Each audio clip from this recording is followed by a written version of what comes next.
This is the tomb of King Henry III of England. It's situated in the famous Westminster Abbey, based right in the very heart of London, England. Henry III reigned for 56 years from 1216 to 1272. For a medieval king, this was a huge amount of time. His was another Plantagenet reign that was considered by many to have been somewhat eventful, to say the least. One of the main events was the waging of a civil war known as the Second Barons' War against many of the English barons that insisted that the king was to be made accountable to his peers and not God alone.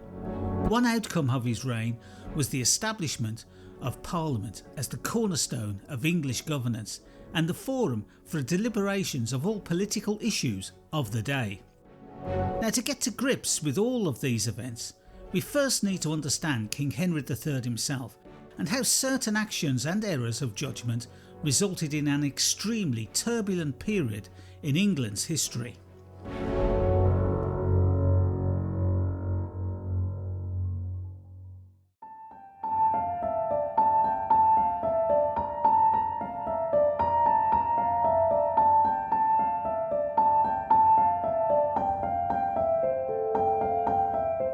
Henry III was crowned king on the 28th of October 1216 at just 9 years of age.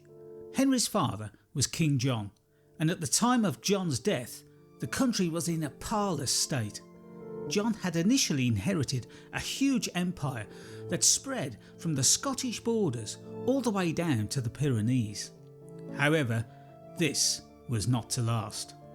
English dominance on the continent was reduced to Gascony and Poitou after John lost Normandy, Brittany, Maine and Anjou to the very able Philip II of France in 1204. In order to fund his military expeditions to reclaim his domains, John increased taxes, but many of the English nobles became uneasy. A potential peace agreement, the now very famous Magna Carta, was grudgingly signed by John together with the rebel barons in 1215.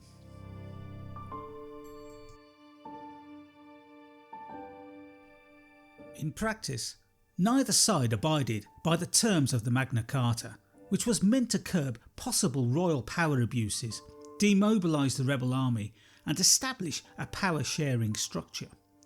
When Philip's son, the future Louis VIII, claimed the English crown for himself, John and his loyalist barons firmly rejected the Magna Carta, sparking the First Barons' War.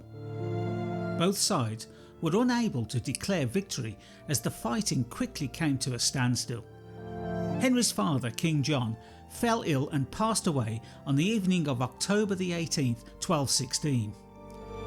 With a new king crowned, albeit a boy king, the rebel barons slowly gravitated to the royalist side, thus leaving Louis isolated. Henry's army were then victorious at the Battle of Sandwich. This forced Louis to negotiate a peace settlement known as the Treaty of Lambeth, bringing an end to the First Barons' War. A regency council was formed so as to govern in the new king's name until Henry became of age.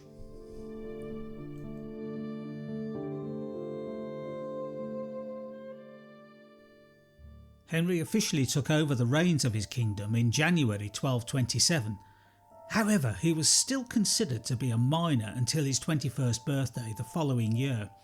Despite reaching adulthood, Henry was still greatly influenced by his advisors during the early years of his reign. During Henry's long minority government, the barons decided to re-implement Magna Carta, albeit cut down somewhat by removing some of the more onerous restrictions to the monarch, but importantly still ensuring the king had to rule by the law of the land.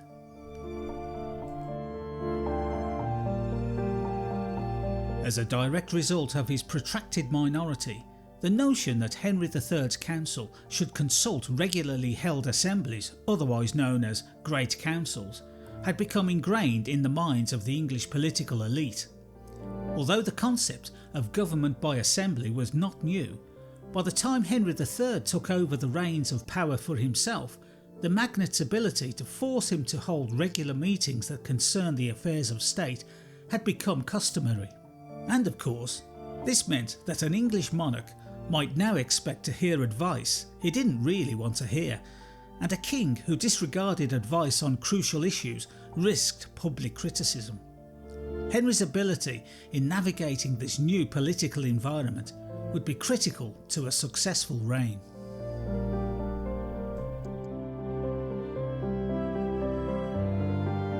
Henry's lost French territories were still uppermost in his mind. He placed a great deal of importance on regaining these domains. There was, however, one huge obstacle in the way of these ambitions, and that was cash. The financial and military advantages of the French rulers over Henry's kingdom were growing. Even under the old King John, the French crown had a sizable, albeit not overwhelming, resource advantage. Now though, the scales had tipped even further in favour of the French, with their average annual revenue nearly doubling since John's reign. This shortage of cash didn't deter Henry, and after lobbying by Norman and Angevin rebels, the king decided on an invasion in May 1230. The campaign was not only costly, but widely considered as an utter failure. The king elected to march south into Poitou instead of attacking Normandy, his primary target. There he campaigned ineffectively over the summer before finally making it safely to Gascony. The trip was considered an expensive debacle and did nothing to improve Henry's standing with the country's magnates. The king agreed to a truce with the French king and then swiftly returned to England, accomplishing, well, nothing.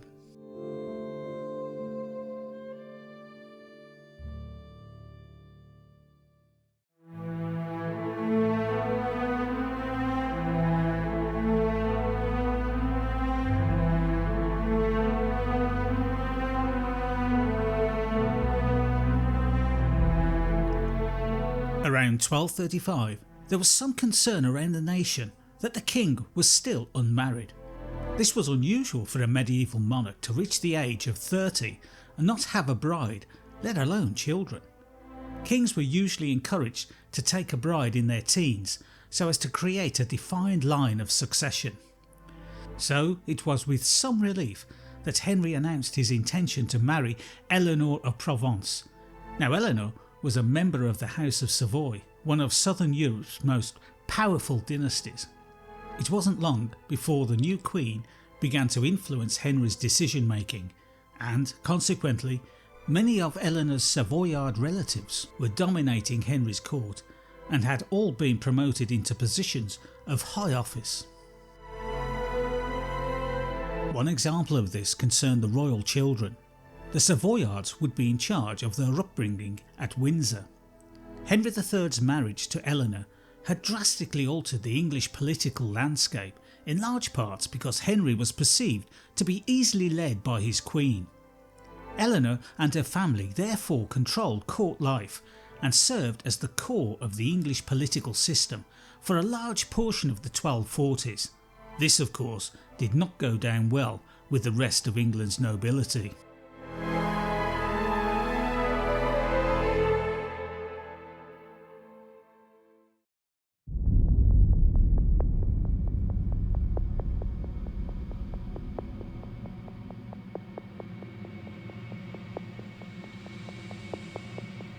Hugh de Lusignan, Henry's stepfather, and other nobles in Poitou rose up in rebellion against Louis IX of France in 1241.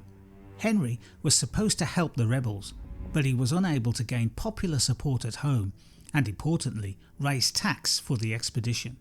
He therefore took a while to gather an army, arriving in France only the next summer. Hugh de Lusignan turned the tables and switched sides, professing his support for Louis. This had a severe impact on Henry's campaign, which was already teetering on the brink of collapse. Then, at Taillebourg, the French surrounded Henry's army on May the 20th. The king, though, managed to slip the net and swiftly flee to the safety of Bordeaux. Now this is where we have our first encounter with Simon de Montfort, as it was he who led a victorious rearguard action against the retreat and so enabling Henry's escape, He was enraged by the monarch's incompetence and told Henry that he should be imprisoned for his ineptitude. With the Poitou uprising now crushed, Henry agreed to another 5-year truce with Louis. All in all, this campaign cost a huge £80,000, and it too was viewed as a colossal failure. The Poitou debacle had a significant negative impact to Henry's reputation. He had also incurred considerable debts that left the royal court in a precarious state. In the November of 1244, the king called a parliament with the aim of raising a tax to ease Henry's cash flow problems. Embarrassingly, though, this was rejected by the assembled magnates, who instead attempted to install 4 men of rank into the king's council with the aim of overseeing and restricting the king's expenditure. This, of course, was firmly rejected by the king, but it was a sign of things to come, and although Henry was able to evade this particular attempt to restrain his authority, the events demonstrated that there was growing disapproval of Henry among secular magnates and prelates alike. The word was out that Henry just wasn't up to the rigours of kingship. Henry urged his relatives, the Lusignan, to visit England in 1247, and in return they were given substantial estates, mostly at the cost of the English nobles. More and more Poitevins are followed, and Henry continued to grant about 2/3 of them considerable incomes. The king persuaded some of them to serve as mercenaries and diplomatic spies.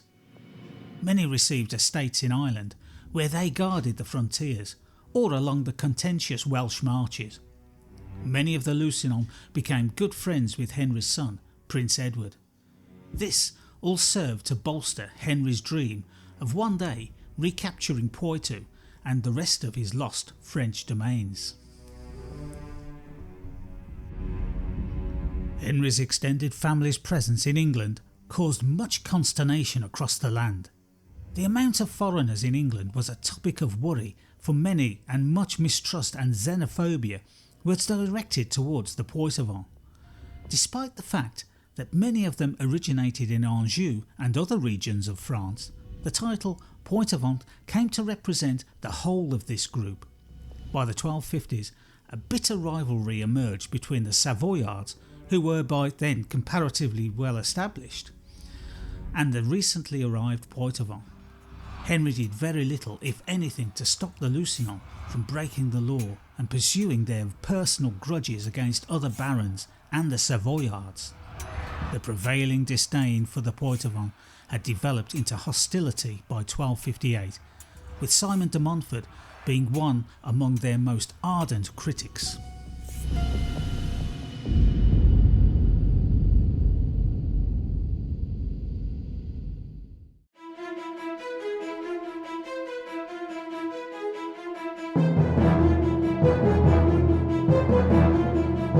Henry had handed over the governorship of Gascony to his heir, Edward.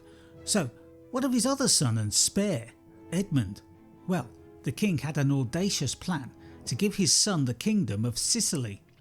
Now, you may well be wondering why this small, inauspicious, far-off land was so enticing to Henry.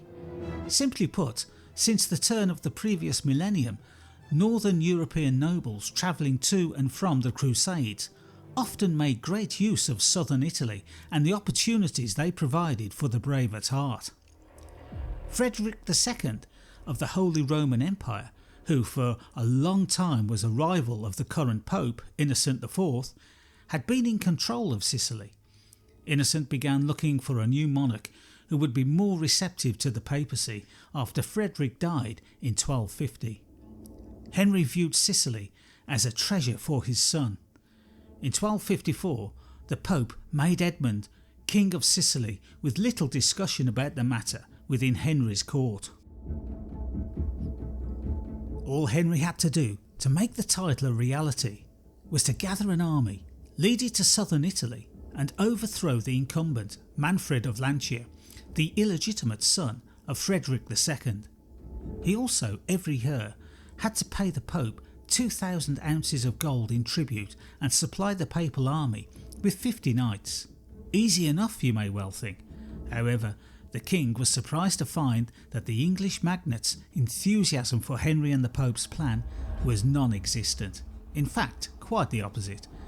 Henry's Sicilian dream now appeared to be in tatters.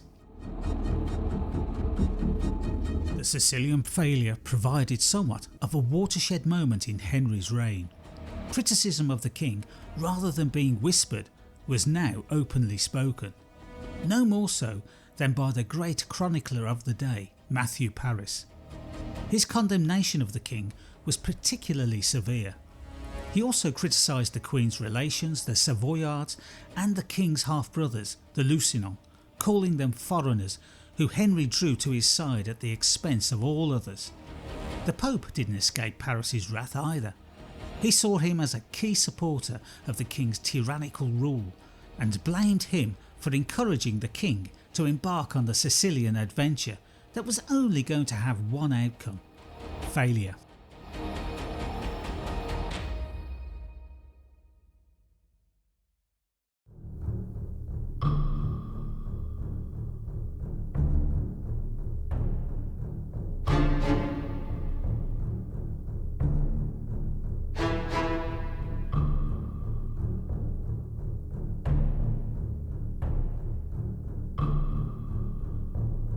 Henry faced a rebellion among the English nobles in 1258.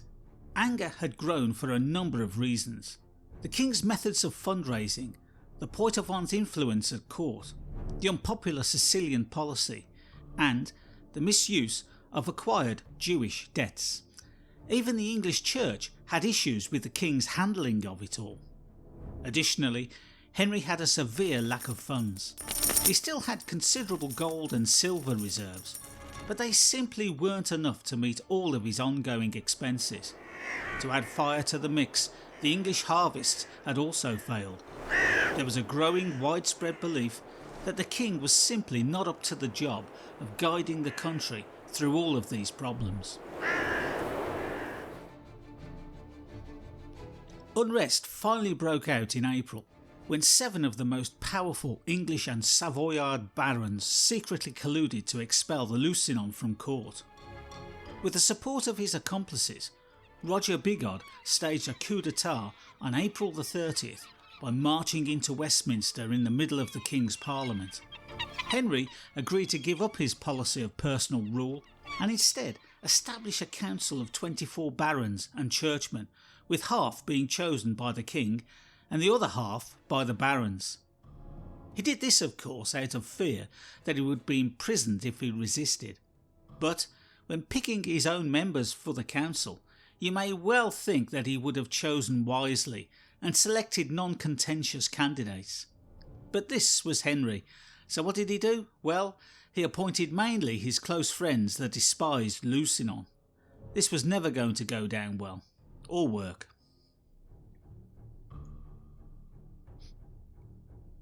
The Parliament met once more in June 1258 at Oxford, where the community of England took an oath of mutual aid to form an alliance to advance the reform of the realm and to redress its parlous state, following which a controlling council of 15 was established, 3 of whose members would always be with Henry, overseeing his every action.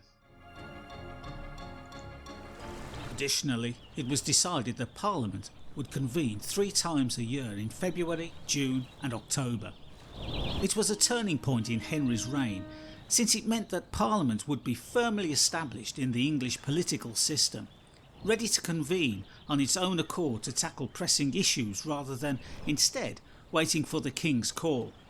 The fact that the king was no longer master of his own realm made this a humiliating defeat for him. Henry was now effectively demoted to the position of a ward in his own domain and was unable to take any action without the approval of the Council of 15. A further embarrassment for Henry was that he was unable to retain his half-brothers, the Lusignan, in his own court. Both his and their will to remain with him was broken by the mere threat of violence. Eventually, the Lusignan left for the continent.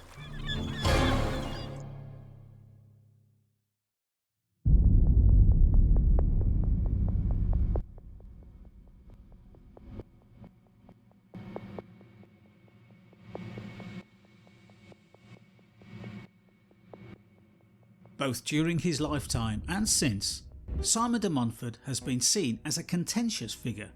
He's regarded as a rather complex individual who pursued both his own interests and those of the wider community who were dissatisfied with Henry's rule. He is often credited in popular culture as being the primary driving force behind the founding of Parliament. De Montfort came to England in 1230 to stake his claim to the earldom of Leicester. He was descended from a northern French noble family. Simon first arrived at Henry's court in 1231 and gradually gained the king's favour, gaining a reputation for recklessness and repression alongside Henry's government. Simon wed Eleanor in January 1238. She was importantly the sister of King Henry. Henry and Simon's relationship never ran smoothly, and there were frequent ups and downs. The events of July 1258 are described by the chronicler Matthew Paris. Henry was taking his dinner while cruising his barge along the Thames and enjoying the warm summer air. The king gave the order for his barge to dock at the Bishop of Durham's palace as a severe rainstorm erupted. Unbeknown to Henry, Simon was a guest of the bishop, and when he learned that the king had docked, he immediately hurried to console him. Paris claims that the king said to Simon, "I fear thunder and lightning beyond measure, but by God's head, I fear you more than all the thunder and lightning in the world." Now Matthew Paris died in 1259, so he had no idea what was to transpire between the king and de Montfort. However, this exchange provides us with an excellent insight into Henry's true feelings towards Simon de Montfort.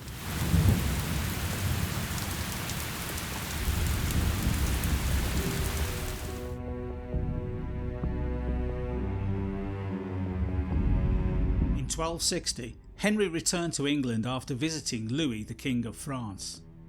The continental air had seemed to invigorate him, and he set about standing up to his opponents, particularly Simon de Montfort and his own son and heir Edward, who was himself becoming troublesome and agitating for more power and influence.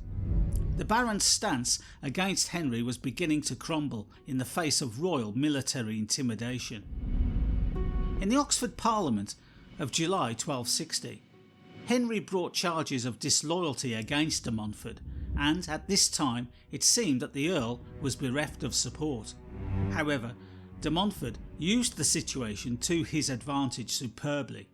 Being an incredibly persuasive person, he was able to convince the court that, far from being disloyal, he was being utterly devoted to the kingdom and the ideal of a monarchy restrained by the rule of law. By doing this, de Montfort was able to regain the support of many of his colleagues and turn the tables again on the king, and in so doing highlighted Henry's lack of competence.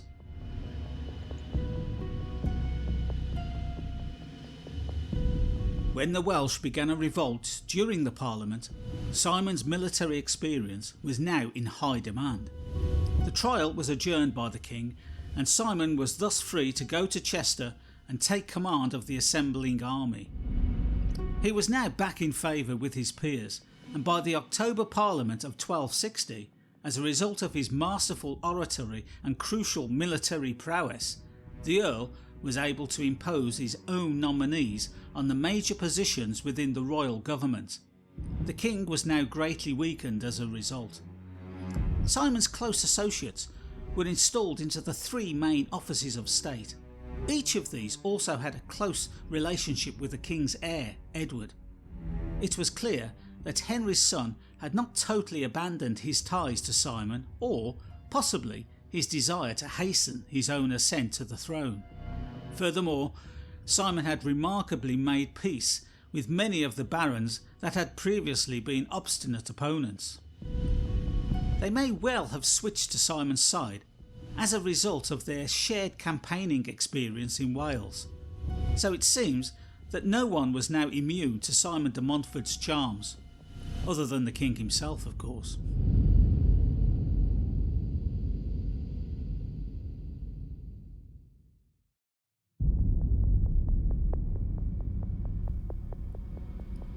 It was in January 1261 that the king made plans to defy and rid himself of the 15-man council.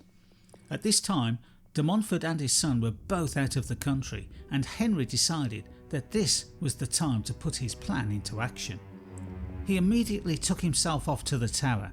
Now the Tower was one of the most impregnable fortresses in the country and had never been taken by force.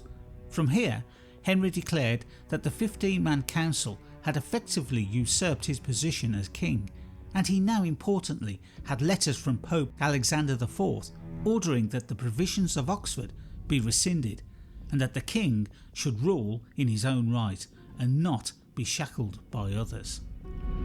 By April of that year, the king's Lusignan relatives had started to return to England. This, of course, sent a huge message to the barons opposed to Henry that the king was both ready and in position for battle.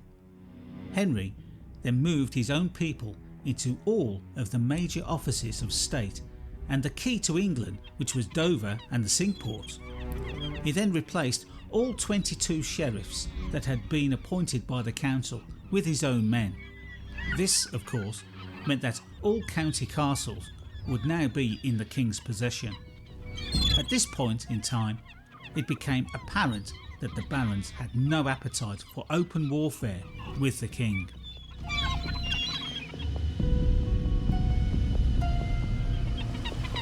Simon de Montfort attempted to rally the barons against the king, but got nowhere. In the end, he left for France exasperated. He stated that "I would rather die landless than abandon the truth." Slowly but surely, Henry stamped his imprint on his reign. The Lusignan had regained their possessions and position as royal favourites. The council had been disbanded. Its leader was in exile, and the ideas outlined in the provisions of Oxford had been discarded. Henry now ruled as he had done before 1258. He also felt that his position was strong enough to resuscitate his Sicilian ambitions.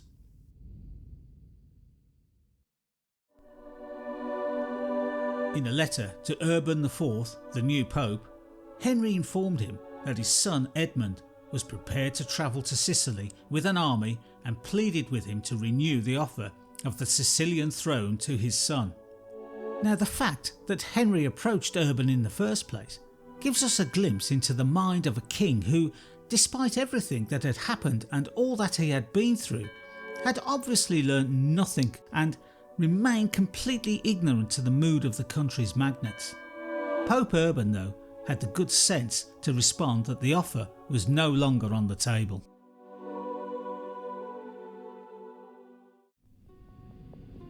Eleanor and her Savoyard allies served as the mainstay of Henry's rule, although it was to be short-lived. By pressuring the barons to accept the Treaty of Kingston, he hoped to end the conflict once and for all. The king proposed an arbitration system to resolve conflicts between himself and the barons.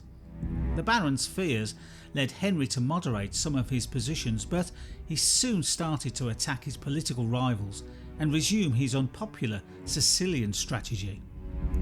It was obvious to the masses now that Henry had not learnt a thing from his past mistakes.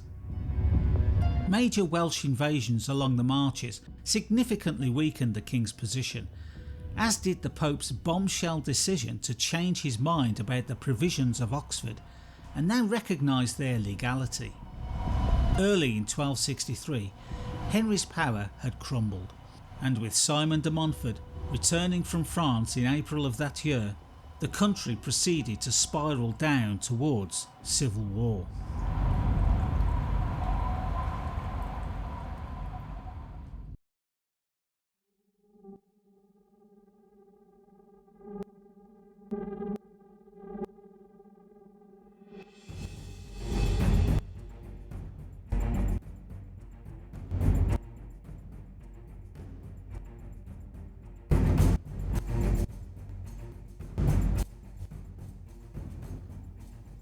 Whether the English in the middle of the 13th century hated all foreigners is debatable, but Matthew Paris the chronicler who dominates the historical record of Henry III's reign down to 1259 certainly did. Paris was eager to explain to his readers what traits made Savoyards, Poitevins, Flemings, Romans, Greeks, the French, the Welsh and anyone else who came into his sights so abhorrent, and in so doing Matthew Paris captured the essence of feeling spreading through the country. The King's Sicilian business and the behaviour of Henry's half-brothers, the Lusignan, propelled the English elite and, it seems likely, a significant portion of the kingdom saw foreigners as the source of all the problems the realm was experiencing, and how the country would be far better off without them.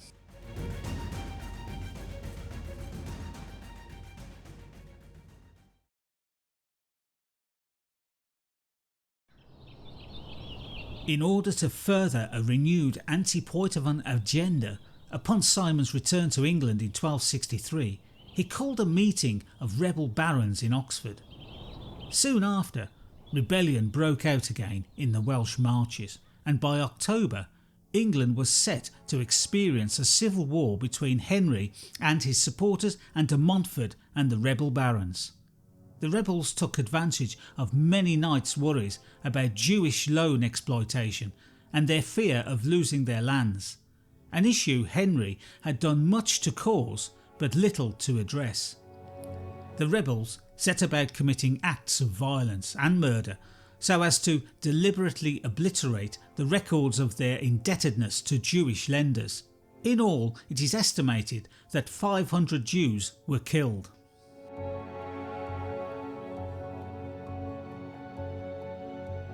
Simon marched east with an army. Meanwhile, the rebels besieged the Tower of London, where Henry and Eleanor had sought refuge. The London people compelled the Queen to turn back when she made an attempt to flee up the River Thames to join her son Edward's army at Windsor. It wasn't long before Simon captured the King and Queen, and even though he continued to pretend to rule in Henry's name, the rebels quickly set about replacing the royal government and household with their own men.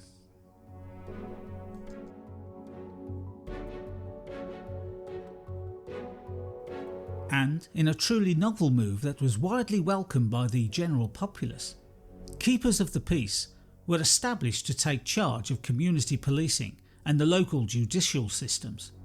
This effectively replaced the sheriffs, who were relegated to the role of simply reporting to the Exchequer to manage the finances for the communities they served in. This was quite forward thinking, as the office of sheriff had become to be seen as one that was occupied by and large by overly powerful men who inflicted ever harsher demands on the local people they were supposed to serve, whilst very often feathering their own nests. These circumstances gave rise to tales of outlaw heroes who confronted dishonest royal officials. These tales would later make their way into modern popular culture, most notably in the Robin Hood legends. The coalition of rebels under Simon had soon begun to fall apart, with many rebels defecting to the king's side. In the end, with war becoming more and more likely, Simon decided to agree to a French arbitration to settle the matter. Both sides agreed to be bound to the French king's final decision. There is some evidence to suppose that the king's wife, Queen Eleanor, used her family connections to great effect, turning Louis's mind in favour of Henry. This is indeed what happened. King Louis submitted his judgment, and Henry was to rule as king outright, completely unconstrained by any of his subjects. This, as they say, was a complete landslide victory for Henry, which had been handed to him by his queen.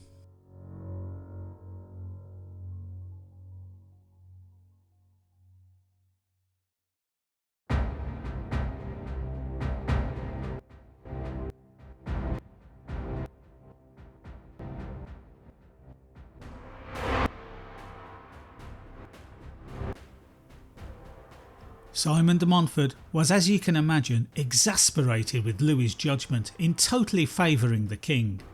Even though he had agreed to abide by the French king's ruling, in the end he and his associates simply couldn't accept it. More importantly though, the judgment was rejected by many other nobles in England, including the bishops. The 3rd of April 1264 saw the first major battle of the war when Henry, who was based in Oxford at the time, caught many of the rebels by surprise and marched an army to Northampton and took the castle whilst meeting little resistance. Faced with the might of the king's army, much of the Midland counties then submitted to Henry's rule.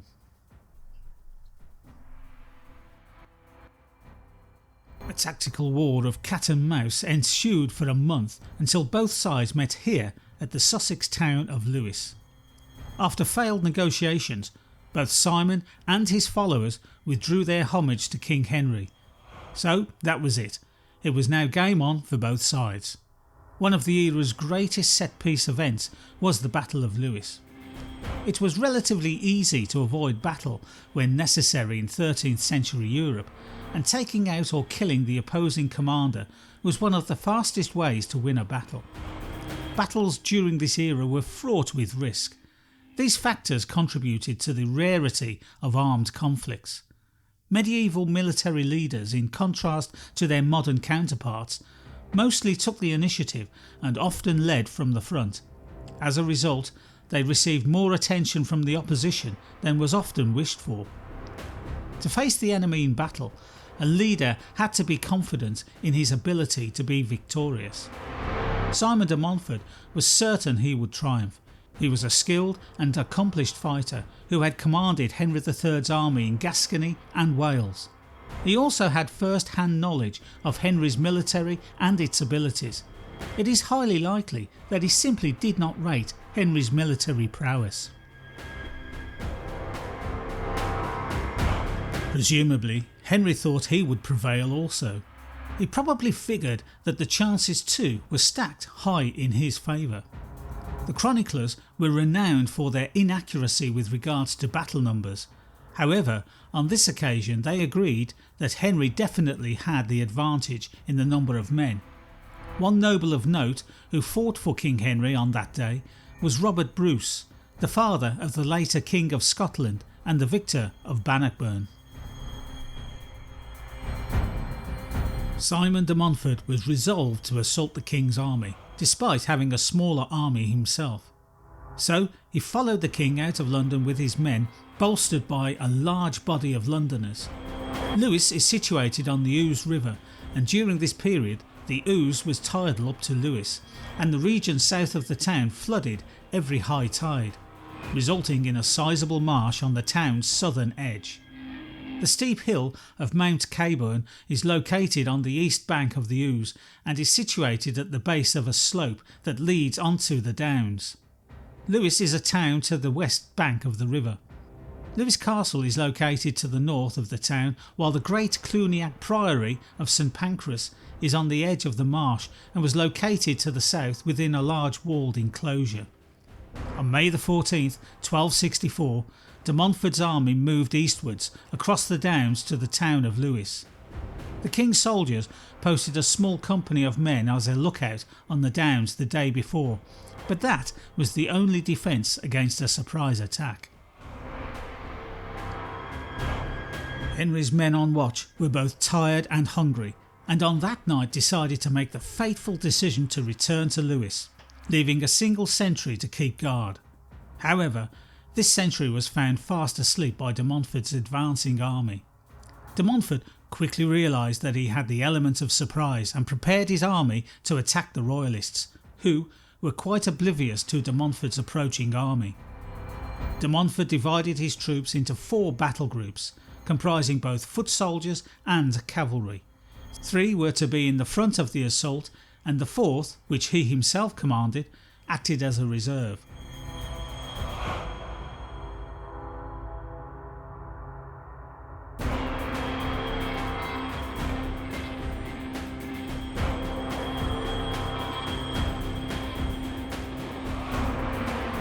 The left division was comprised of the London infantry together with a body of knights.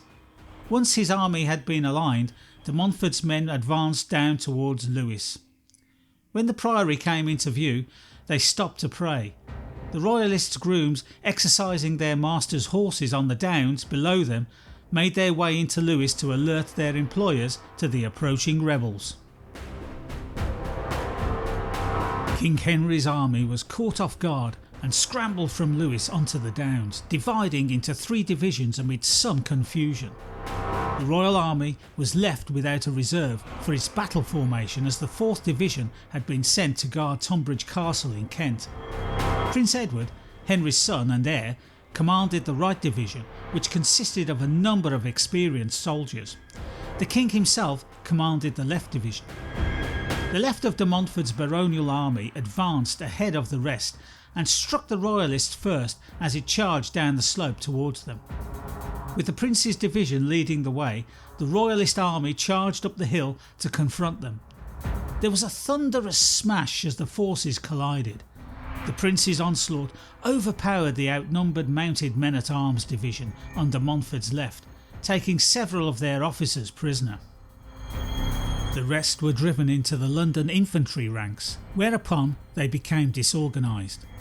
After his mother, the Queen, had been ridiculed while in the city the year before, Prince Edward was especially furious with the people of London. Leading the men-at-arms and royalist knights, the prince forced the baronial left wing off the field of battle. In what could be described now as an error of judgment, the prince pursued de Montfort's left wing for a further 3 miles, dealing horrendous punishment to the Londoners, who were by now fleeing for their lives. But this action deprived the remainder of the royal force of his support that they so desperately needed. During several hours of intense warfare, de Montfort's centre and right wing ultimately overpowered the royalist centre and left wing, causing fatalities and seizing notable lords and knights including Robert Bruce. King Henry's horse was killed in the fighting and the king was escorted to the priory, where some of the rest of the royal army had sought sanctuary.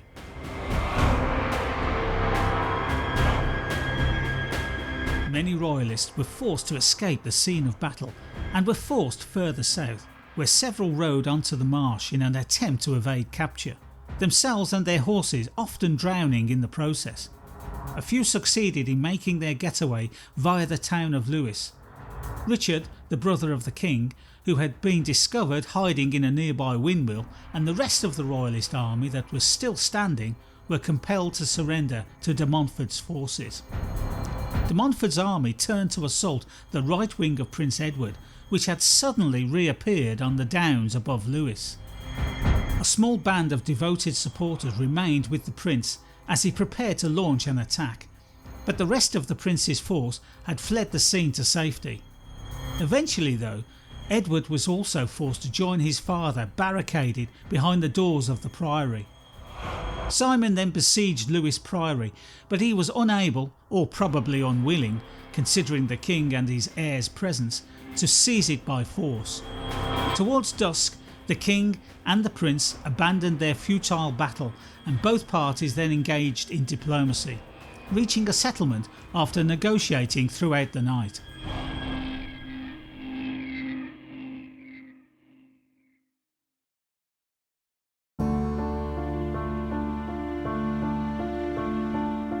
Simon de Montfort now held the king's son Edward as a hostage. The provisions of Oxford were restored. All foreign councillors were once again sent from England. Simon immediately cancelled debts and interest owing to the Jewish population, whilst once again subjecting them to tyrannical retribution. Henry was once again stripped of his power to act independently and without oversight of the barons. There then ensued a 15-month period where the country was effectively ruled by Simon de Montfort, but of course through Henry, who was now merely a puppet king. He obviously thought that he needed Henry around, so the decisions of the day would still be made through the king, even though the king was a captive of Simon's. At the next Parliament, which met from January to mid-March 1265, de Montfort faced much criticism for allegedly using deceitful methods to amass a substantial fortune for himself at the expense of both allies and enemies alike. He was perceived by many as advancing his own and his family's interests at the expense of all others. It was a thoughtless and stupid move that left him impoverished in terms of friends and allies, but of course exceedingly wealthy in terms of land and valuables. As a result, one by one, Simon's supporters started to drift back to the royalist camp. Simon was demonstrating his incapability to arrange patronage in exactly the same way that Henry had. All this left him with a support base that was now too small and narrow to support his position. Simon, though, now decided to go for Henry's heir, Edward, who was already a prisoner of de Montfort. He ordered that Edward was to submit to be subject to baronial control, with the threat of disinheritance hanging over his head if he failed to do so. Now this is really interesting because it's the first time we see what Simon de Montfort's final game plan could be. Simon had already relieved Edward's wealthy earldom of Chester and given it to, well, himself of course, and it was to be passed down to his heirs. This led many to believe that the superseding of the Plantagenet dynasty with that of his own was clearly what he now had in mind.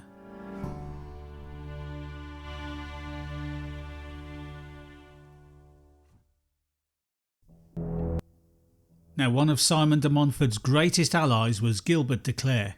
De Clare, known as Red Gilbert, some say this was because of his fiery temper in battle, would have been a formidable opponent to any ruler.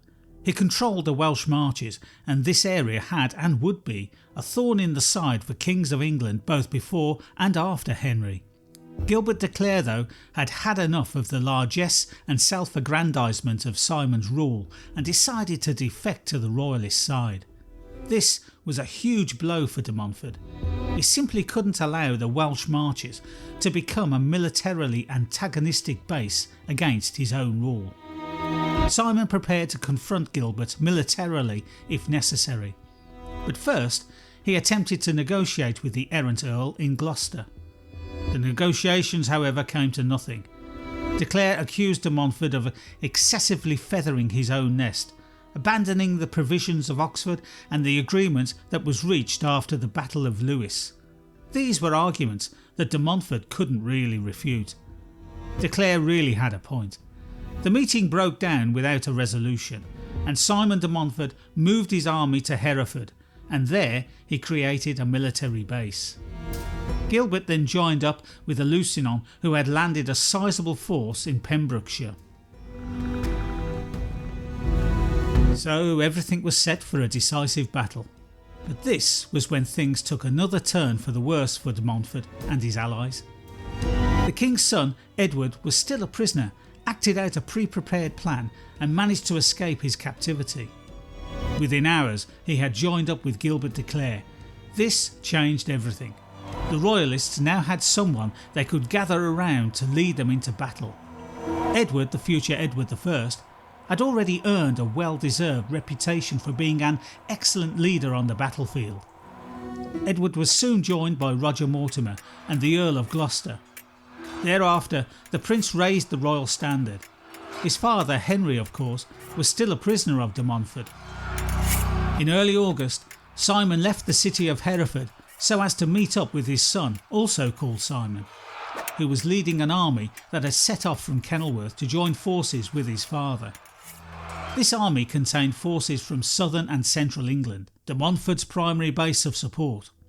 Prince Edward had already marched out of Worcester and arrived near Kenilworth in the early hours of August 1st, 1265, after learning that the army under the younger de Montfort had already reached the town. Prince Edward's troops caught de Montfort the younger off guard and scattered his army, killing and capturing several barons. The main rebel commander's banners were now in the hands of the royal troops, and they also took control of an entire supply train that the rebels had recently received. In order to avoid being captured by Prince Edward, Simon de Montfort the Younger fled to here, Kenilworth Castle with some of his men. Prince Edward's army then made a swift return to Worcester. De Montfort Senior, realising that there were no royal lookouts guarding the crossings of the River Severn, managed to cross at Kempsey, south of Worcester, with the express intention of joining his son's army at Kenilworth. While marching to Kenilworth on August 3rd, 1265, de Montfort's army passed through this location, Evesham. 2 days prior, Prince Edward had ambushed and scattered his son's army, a fact that de Montfort was, at this point, completely ignorant of. After arriving in Worcester, Prince Edward learnt that de Montfort Senior had in fact managed to cross the River Severn and was now heading for Evesham. The Prince immediately marched his army through the night to cut de Montfort's path from Evesham to Kenilworth. Prince Edward marched his army to the east and then reached the River Avon near Dunnington. There he then swung south to Evesham. It was here that the Earl of Gloucester was separated from the main army, but still marched in a parallel formation with the Prince's forces.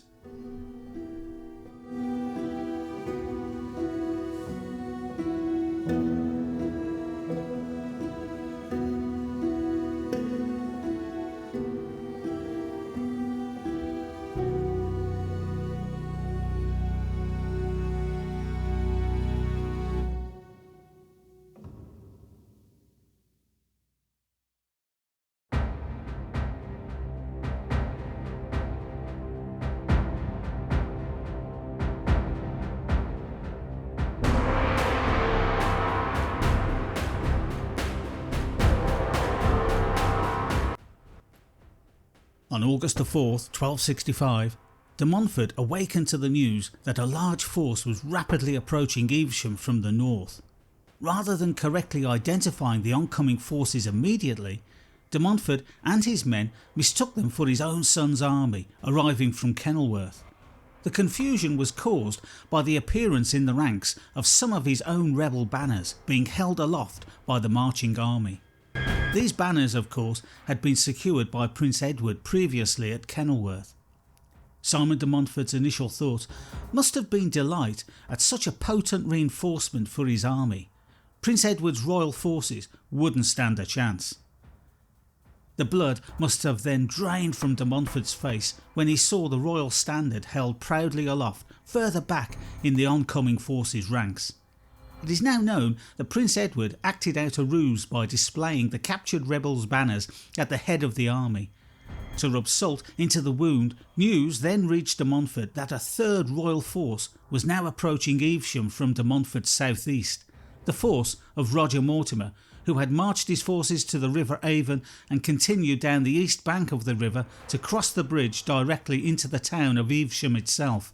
Importantly, this enabled Mortimer to approach de Montfort's forces from the rear.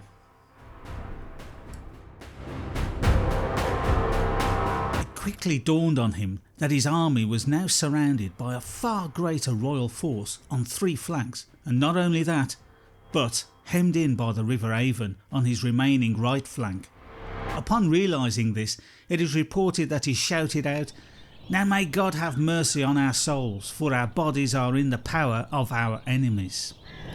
Simon's other son, Henry de Montfort, was by his side at this time and pleaded with his father to flee the battlefield and live to fight another day. But he swept his son's pleas aside and in turn offered his own fellow barons to save themselves. They rejected Simon's suggestion also. So that was it. There was no turning back now. De Montfort organised his men into one large column and began to slowly march up Green Hill towards Prince Edward's advancing royal army. Prince Edward's army roughly numbered 10,000 foot soldiers and knights. On the Baron side, Simon de Montfort had at his disposal around 6,000 foot soldiers, the majority of these being Welsh.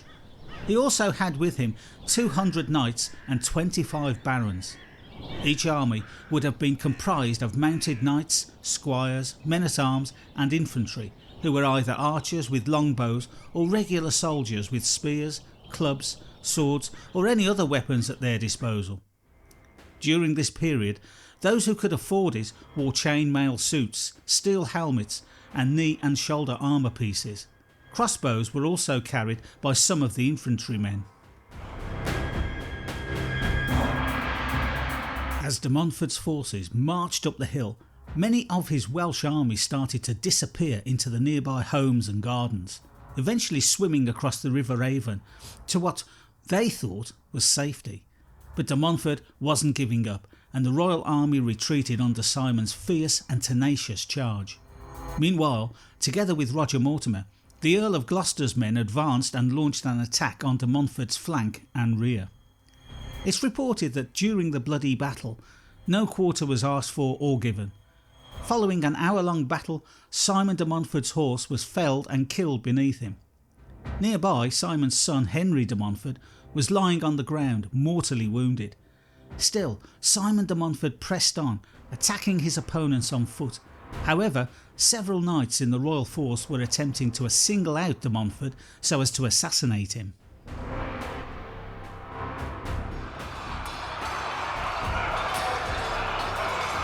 The Battle of Evesham was to be Simon de Montfort's swan song, as an exhausted de Montfort soon capitulated and fell dead, surrounded by the bodies of his most devoted companions.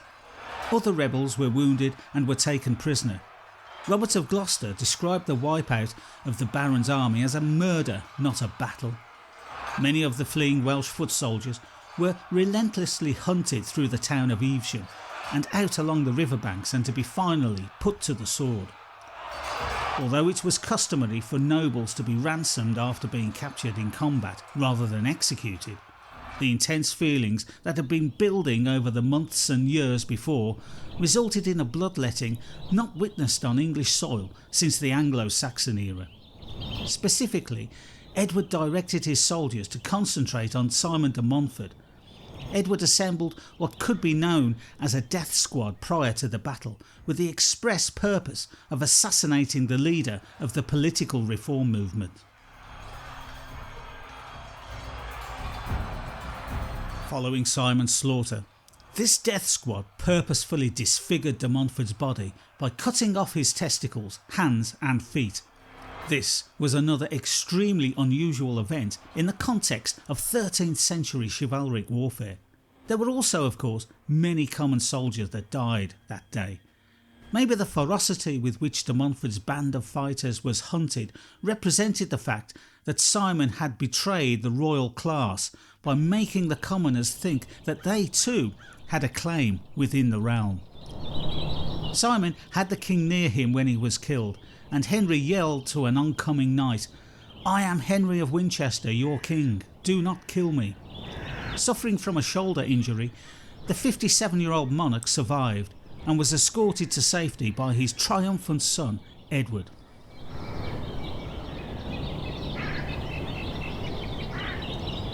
This tomb is the final resting place of Simon de Montfort and is situated within the grounds of the old abbey.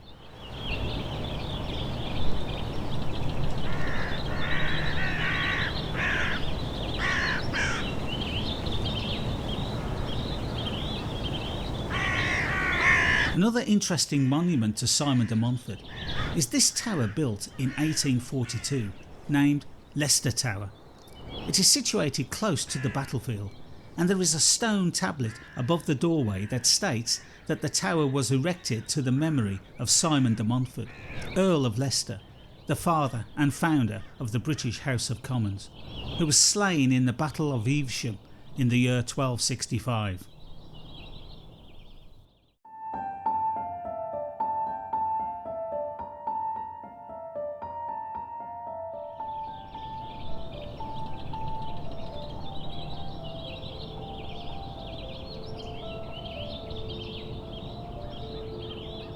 Surprisingly, the death of Simon de Montfort did not immediately bring the Second Baron's War to an end. The mass killings at Evesham soon transpired into an excessive confiscation of land and property from de Montfort and his supporters. So much so that in the September Parliament of 1265 the King pronounced that all of the lands and property belonging to de Montfort and his followers were to now belong to members of royalty. This one act alone showed that Henry had learnt nothing from his travails of the past few years and had little idea of the ethics required for kingship in the 13th century. Even the widows and children of de Montfort's followers found themselves contrary to the law and were pursued with vengeance for the remainder of 1265. The good people of London fared no better either for their part in siding with the rebels during the war. The huge sum of 20,000 marks was the price for readmitting the city to the bosom of royal approval. So the chance of peace that victory at Evesham bestowed on the king was soon lost because of Henry's policy of vengeance, and this inevitably led to the war limping along. After all, what choice did the rebels have? Financial ruin, or carry on the fight so as to force the king to change his policy of retribution? The war continued with raids and skirmishes across England until this culminated with the rebels' hold up in Kenilworth Castle, leading to the siege of Kenilworth in the summer of 1266. It was here that the king relented and decided on a far more conciliatory stance. A document titled the Dictum of Kenilworth was drawn up promising to pardon the rebels, give them back their lands, but forcing them to pay financial penalties which were proportional to the level of their involvement in the rebellion. The rebels initially rejected the peace offer, and the siege continued through the autumn up until December the 14th, when the cold and the awful sanitary conditions pretty much forced their hand. They accepted the Dictum of Kenilworth. Gilbert de Clare, however, had already switched to the rebels' cause because of the vengeance pursued by the king after Evesham. In April 1267, de Clare led a force with other rebels and marched to London, where he then occupied the city. Another battle looked inevitable, but the two sides talked before the battle and came to an agreement that the disinherited would have all their properties restored and Gilbert and his associates would all be pardoned for their actions.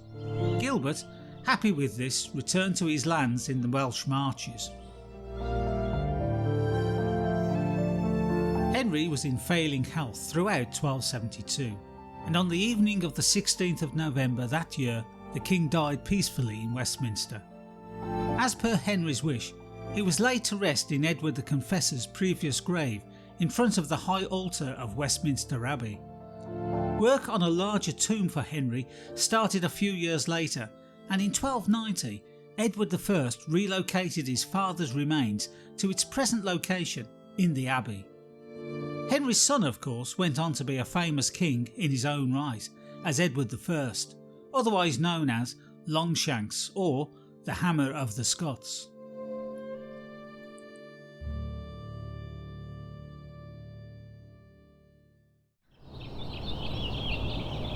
So what can we learn from the reign of Henry III? Well, the one undeniable defining outcome of his reign was the establishment of Parliament as the cornerstone of English governance and the appropriate forum for deliberations on all political issues of the day. While the uprisings may have ended, it appears that the reform ideals that many individuals had battled, sacrificed and perished for had not died with them and de Montfort at Evesham. Henry had moulded himself into an ideal of monarchy that was simply not in touch with the expectations of the day. Kings had a set of rules and principles that they were expected to follow and by which they were to be judged, whether they liked it or not. He simply hadn't learned anything from the rule of his father, King John. Well, that's it for another one. I would like to thank you for watching this video, and please hit the like button if you have found it enlightening, and do consider subscribing if you would like to see more content such as this. Also, feel free to leave a comment. I'm always interested to know your thoughts. If you fancy a trip through the lives of other famous people and events, please do click on one of the other productions shown above. Once again, thanks for watching, and I really hope to see you next time. Bye for now.